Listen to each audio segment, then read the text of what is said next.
ਸਭੇ ਜੀ ਸੰਭਾਲ ਆਪਣੀ ਮਿਹਰ ਕਰ।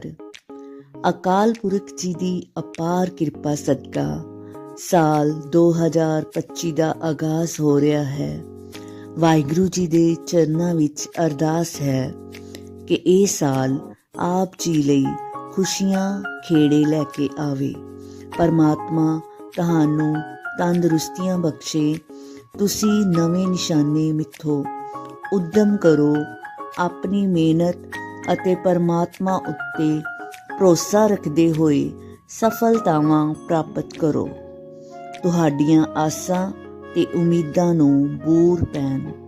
ਦੇਸ਼ਾਂ ਵਿਦੇਸ਼ਾਂ ਵਿੱਚ ਇੱਜ਼ਤ ਮਾਣ ਮਿਲੇ।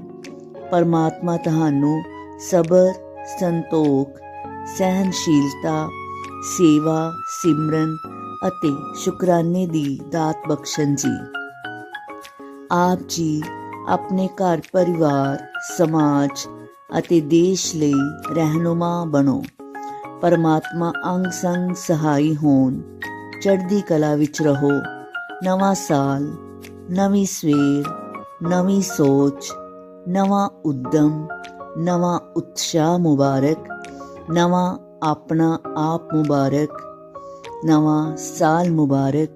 ਨਵਾਂ ਸਾਲ ਮੁਬਾਰਕ।